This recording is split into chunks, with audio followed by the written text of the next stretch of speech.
There's a New York Times poll that was done a couple of months ago.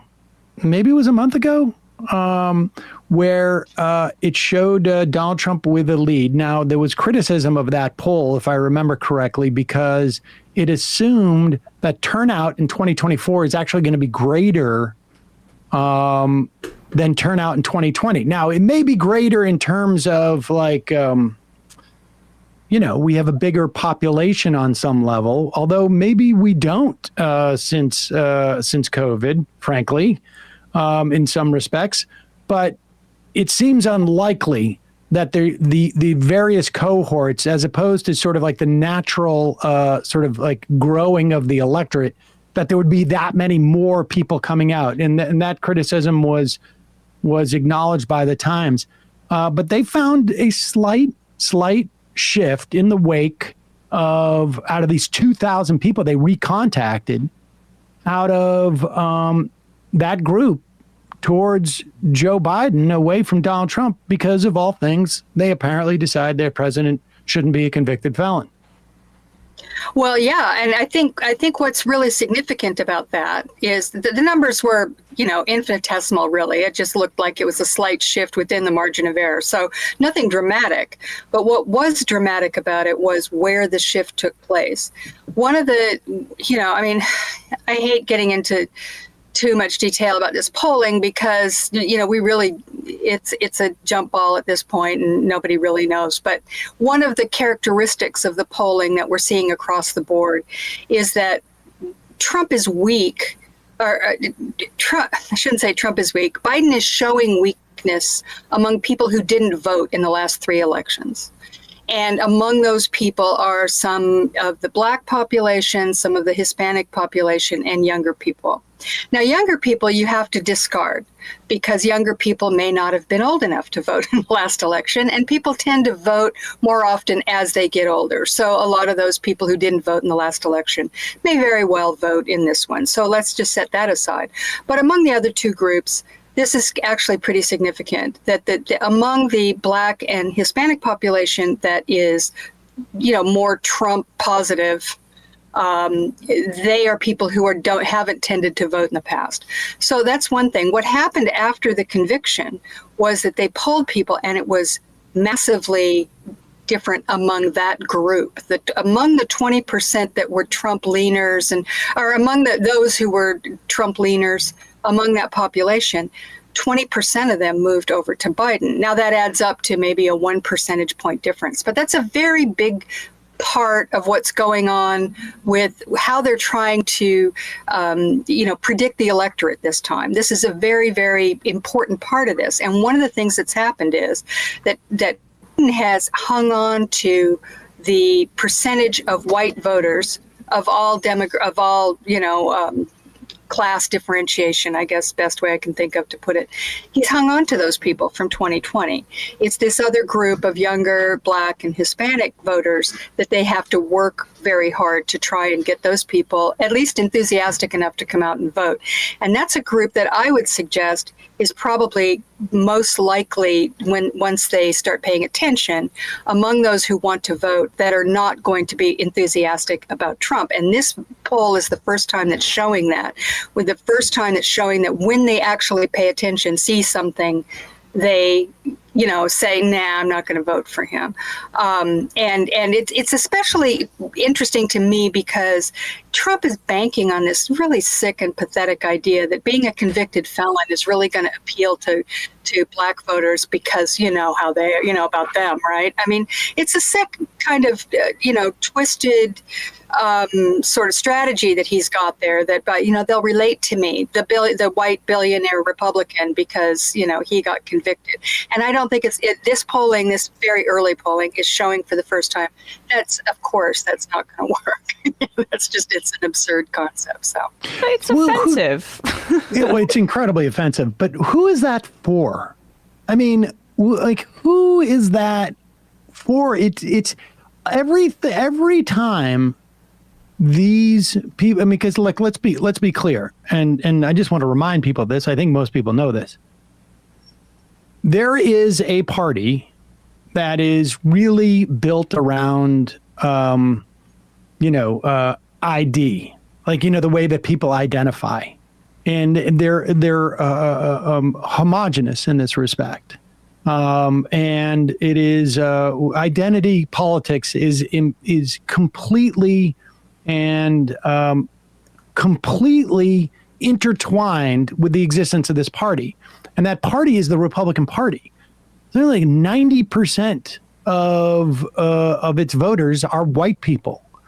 Maybe that's a little bit low. It may actually be a little bit higher than that. And when they talk about black people, brown people, and we should say Democrats lose the white vote fairly consistently because they attract not just white people, but brown people and black people and Asian people and just immigrants. I mean, just a much wider range of people. I mean, this is indisputable. This is just the fact.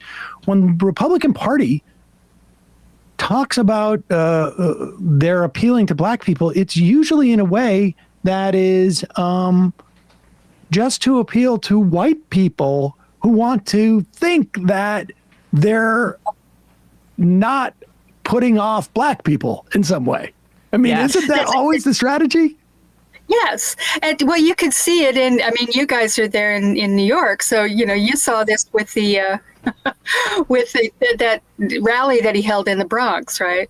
I mean, this was absurd, and it was actually laughable. And New Yorkers who were not, Trumpers were laughing at the whole concept.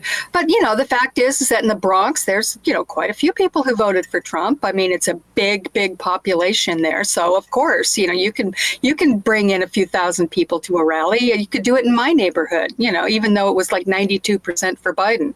Right. So, there's 8% of people you could probably get.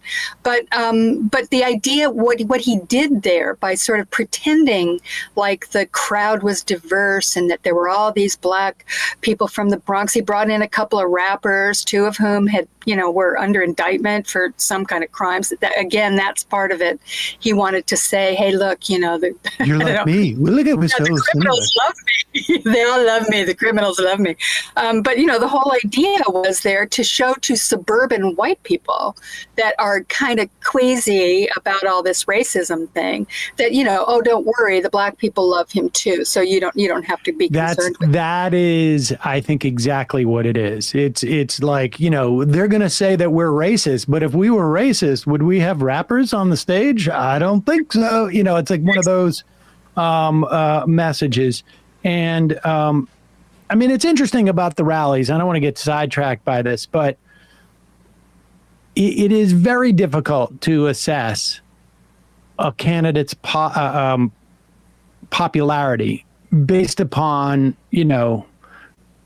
a single day or in terms of like turnout, right? I mean, I remember being in Manchester in 2008 for the primaries and convinced like, oh my God, Ron Paul is going to, I don't know if he's going to win this New Hampshire primary in the Republican primary, but I was like, I'd be surprised if he doesn't come in second or third, because everywhere you went, there were Ron Paul signed holders. And, occasionally you'd see one from Mitt Romney, one like around here and there. And it turned out that the difference is that everybody who voted for Ron Paul also held a sign.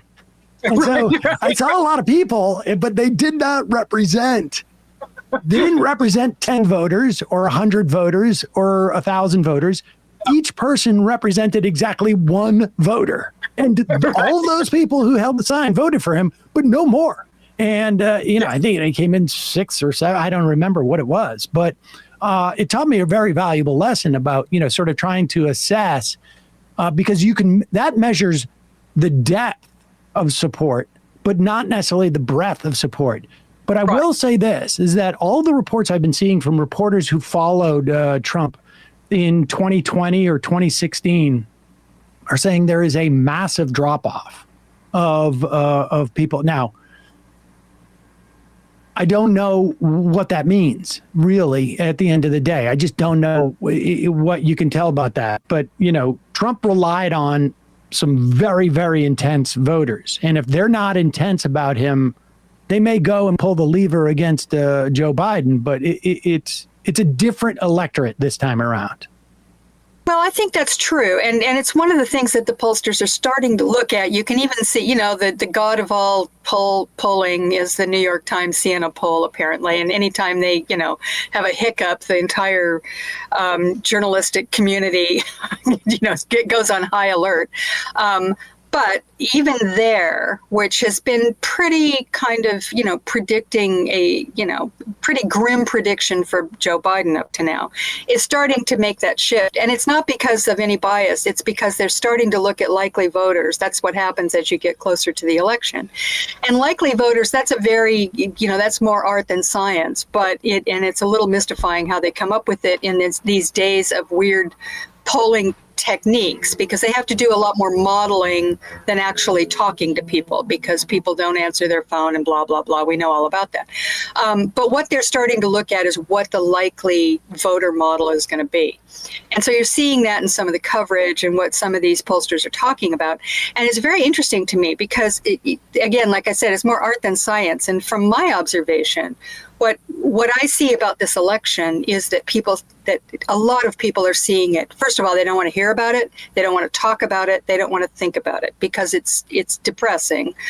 Just, both sides are just, nothing new here, nothing inspiring, nothing. Even on the Republican side, there's a lot of that. I mean, of course, there's the hardcore MAGAs, but I mean, just among, normie Republicans who don't necessarily live their lives around politics. But they're seeing this as a rerun. It's a rerun of the last election. It's not very interesting. It's kind of dull and kind of depressing. So how that affects turnout, it seems to me, is going to be very much a part of the likely voter model that they're trying to put together. And you're just starting to see that. And one of the things that I mentioned this earlier that's very interesting is that Biden and the Democrats in general, not just Biden, just do much, much better among people who've been voting for the last 3 or 4 elections. People who have voted before, and that's including all the way up to the special elections up this year, Biden is actually quite a bit ahead among those people. It's only when you add in the new mix of people who haven't voted in the past, which, like I said, includes some younger voters who may very well this year, and they have their own issues and their own cares, and that certainly should be a concern for Biden. But if you just look at the voters who've been voting, who've been engaged in politics, and who are the kind of people who just vote, right? Like me. High propensity voters is really what it is. And exactly. And we've seen this. That's why Democrats keep winning all these special elections. That's why that's basically it. I mean, you see that in the context of a special election. The most obvious person who's going to come and vote in a special election is a high propensity voter, someone who has a high propensity to vote. And I'm going to be voting in the one where the least amount of people end up voting because I vote. Whenever there's a vote, I'm on top of it. And it's also, it's not 1-to-1. But you can also, there is a very, very strong correlation to follow the news, don't follow the news in terms of your high propensity voting. And that's all reflected in all these pollings that you're talking about and the way that the Times revisited this. And so it's a very different type of election, I think, than we've ever seen, really, because generally Democrats want as many people to vote as possible, because broadly speaking, Democratic, at least aspirational, policy and, actual real policy when it actually happens, favors just a wider amount of people. Why that, and I think but there's all these headwinds, like Joe Biden being, not necessarily on top of his game, at least from the outside, I mean, who knows? Frankly, that's not a huge issue for me because I'm more concerned with what are they doing at the FTC? What are they doing at the Labor Department? What are they doing in Congress? All I need is him to sign a bill if or to pick a Supreme Court justice. And, Exactly. it's not like he's got president's got them all in his mind. Donald Trump is not a particularly good at anything other than I'll take that list from Heritage and yes, I'll appoint these people to Supreme Court. Whatever you want. But there's all these headwinds. Hey, folks, don't forget to hit the subscribe button and check out our daily show. We do it every day at 12 p.m. Eastern for about 2.5 hours. We even take phone calls. You should check that out.